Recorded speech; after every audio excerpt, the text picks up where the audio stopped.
Hello सांग मैंने केमी अच्छा जो खरा बेलिया पाग जमी गरम ताती बढ़ला तो टे दही पखाड़ हाँ ओह भारी भल लगता आत्मा को शांति मिलता आम ओडिया आम पखाड़ भारी बढ़िया तो आज मो लंच रही दही पखाड़ ता सहित आंबिल और रसुण चकुटा होता आप देखिपारे छुई आलू भजा ता सहित बैगण भर्ता ता सहित ब्रह्मपुर स्पेशल नवरत्न आचार ता सहित फुलवाणी मिक्सचर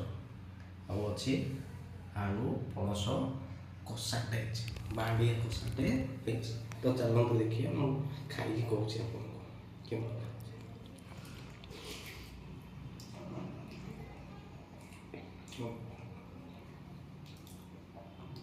बैगण भर्ता टे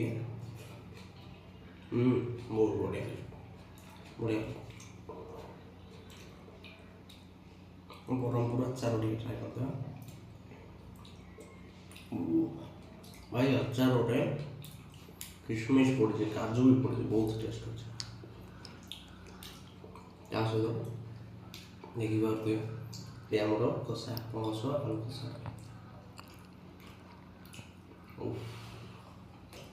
A1 भाई देखिए आम छुईटा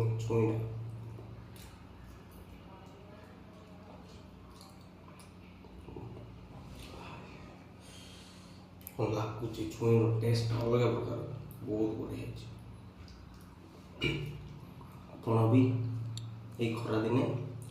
दही पखाड़ सहित एमती सब विभिन्न प्रकार आइटम ट्राए करूँ बहुत भल लगे मोर तो आत्मा को शांति मिलगला भाई एत बढ़िया टेस्ट खाଇବା आप ट्राए करूँ थैंक यू सो मच।